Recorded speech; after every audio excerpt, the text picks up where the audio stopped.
नमस्कार साथियों, डीआईए एवं दक्षिणामुखी शिक्षण संस्थान के इस ऑनलाइन कार्यक्रम में आप सभी का स्वागत है। उम्मीद करता हूं कि आपको हमारी ये कक्षाएं पसंद आ रही होंगी। इन कक्षाओं का मुख्य उद्देश्य यही है कि आपको निःशुल्क कक्षाएं उपलब्ध कराई जाएं और साथ ही साथ आपके ज्ञान को बढ़ाया जाए। तो आज छत्तीसगढ़ की इस कक्षा की बारी है विधायिका के बारे में। ठीक, तो विधायिका, छत्तीसगढ़ की विधायिका को पढ़ने से पहले हम भारत के विधायिका के बारे में थोड़ा चर्चा कर लेते हैं। ठीक, तो भारत की विधायिका को समझने के लिए आइए कुछ बातों को समझते हैं कि विधायिका होती क्या है।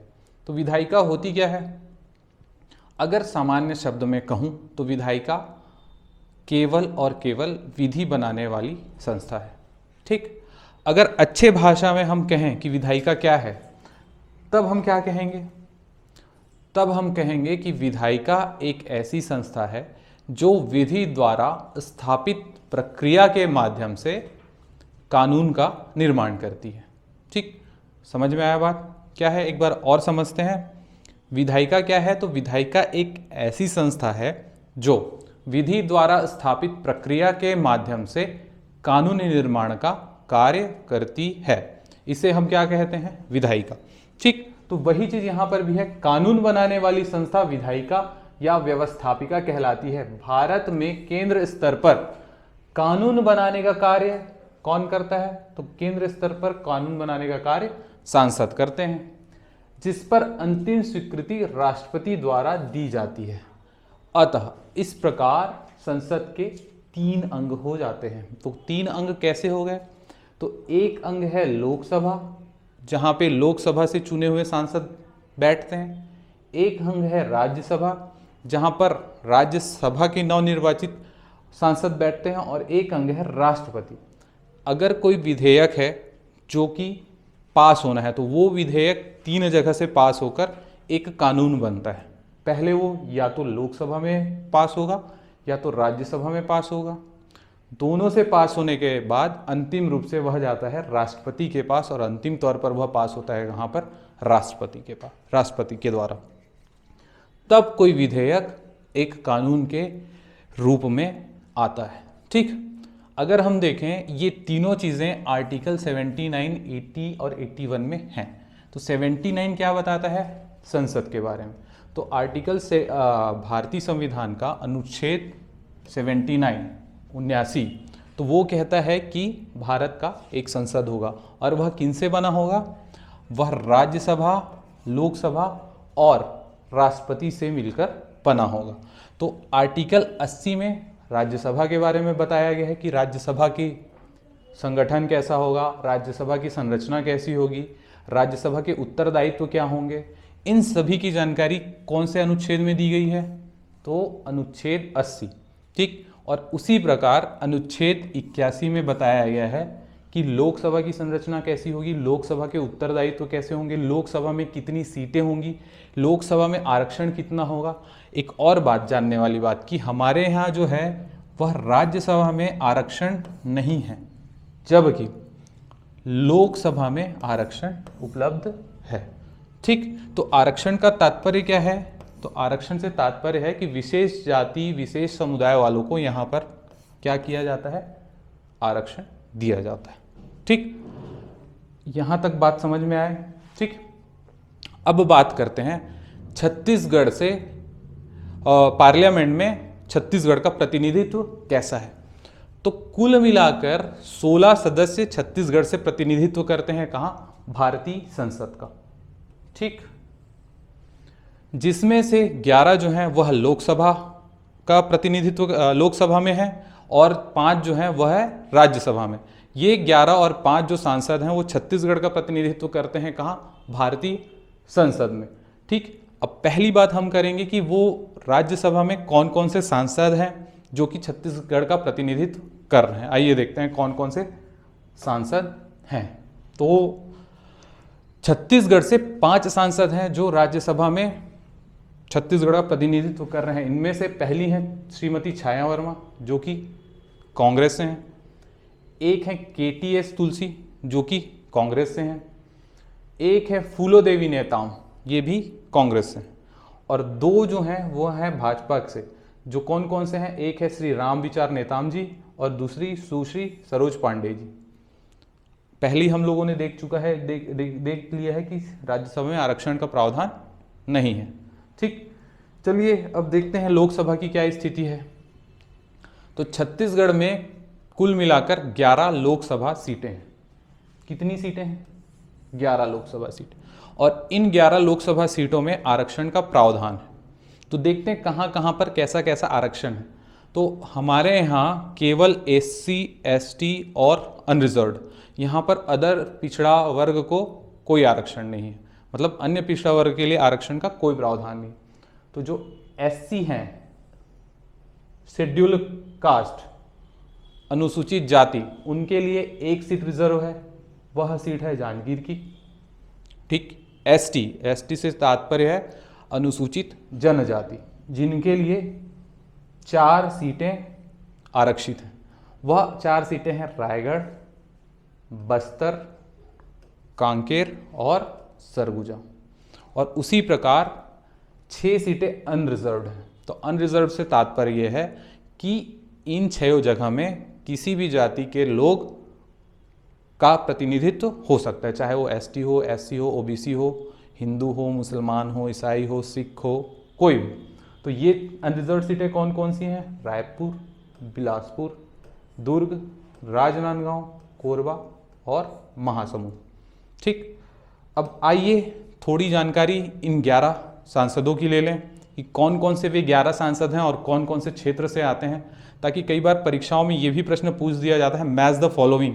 तो एक तरफ आपको क्या दे देगा? क्षेत्र दे देगा, लोकसभा क्षेत्र, और एक तरफ क्या दे देगा? उन नेताओं के नाम।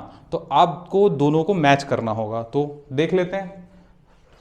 अच्छा, अब याद रखने की जिम्मेदारी आपकी है, क्योंकि सबसे कठिन काम होता है इसे याद रखना। तो याद करने के लिए आप इसी प्रकार से मैप का यूज़ कर लेंगे तो आपको बहुत अच्छे से याद हो जाएगा। एक छत्तीसगढ़ का आप मैप बना लें, उसमें ऐसे लोकसभा का क्षेत्र बना लें, और जहाँ जहाँ पर भी कौन कौन से पार्टी से लोग जीत के आए हैं उसका नाम लिख लें और सांसद का नाम लिख लें, और इस प्रकार से आपको याद हो जाएगा। 2-3 बार प्रैक्टिस करेंगे, इत्मीनान से याद हो जाएगा। तो सबसे पहले हम शुरुआत करते हैं सरगुजा से। ठीक,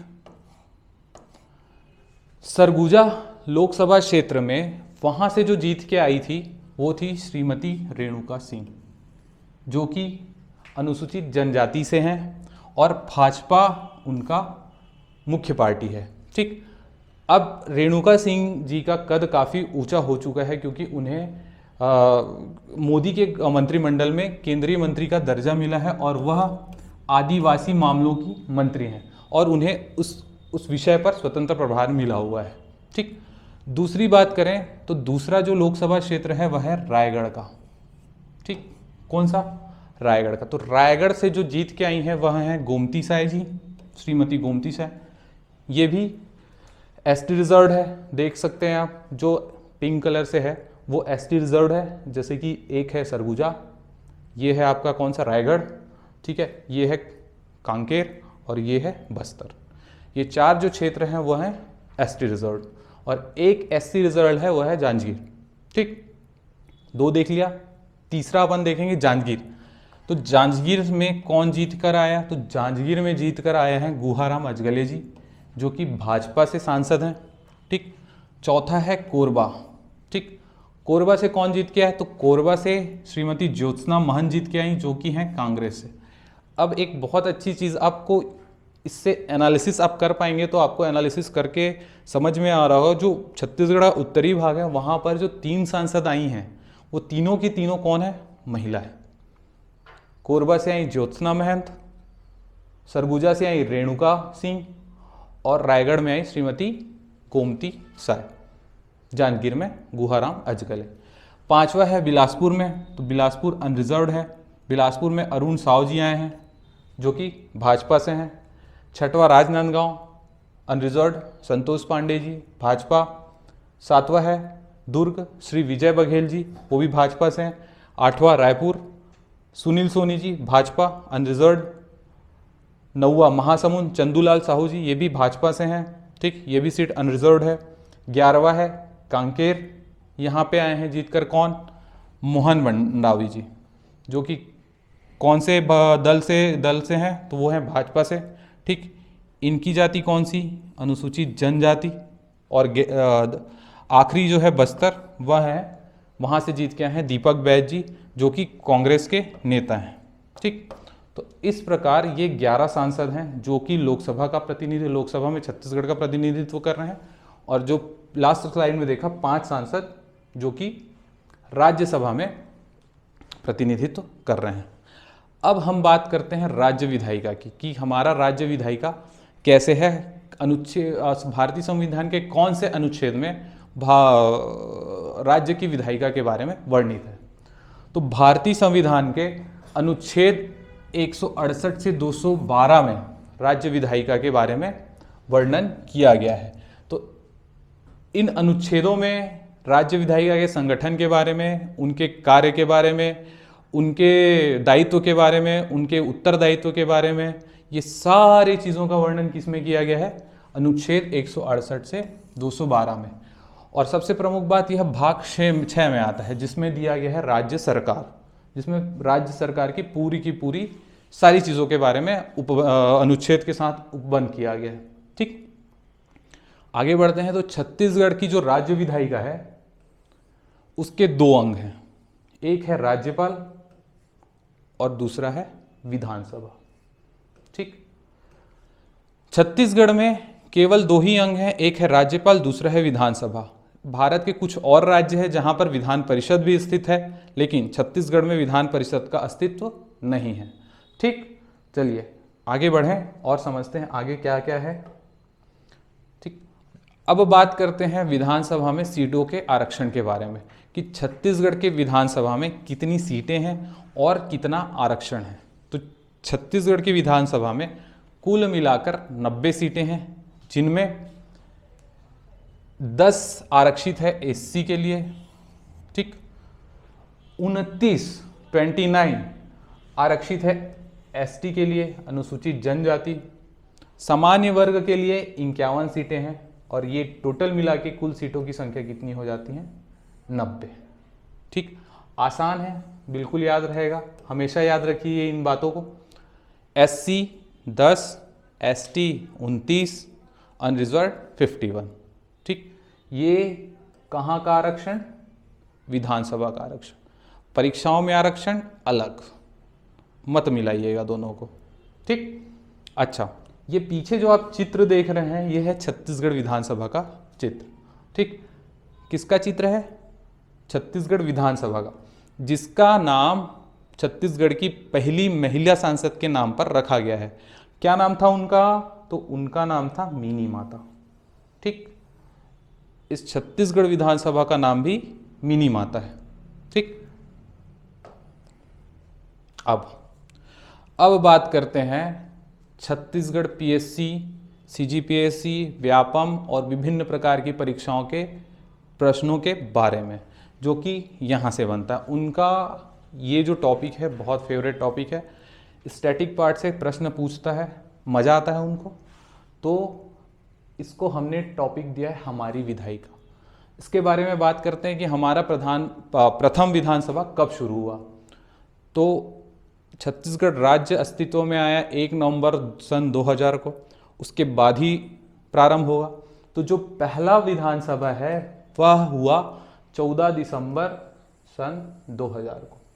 ठीक, ये जो विधानसभा था उस समय हमारे पास भवन जो था वो निर्माणाधीन था, हमारे पास भवन नहीं था। तो हमने ये जो प्रथम विधानसभा है उसे हमने किया था राजकुमार कॉलेज के जसपुर हॉल में। ठीक, और इस विधानसभा को संपन्न किया गया था 14 से 19 दिसंबर के बीच, जिसकी अध्यक्षता की थी महेंद्र बहादुर सिंह ने। ठीक, ये प्रोटेम स्पीकर थे महेंद्र बहादुर सिंह। उसके बाद हमें वहाँ पर के नए अध्यक्ष प्राप्त हुए थे। ठीक, द्वितीय सत्र जो था वो 27 फरवरी 2000 से नवनिर्मित विधानसभा में प्रारंभ किया गया था।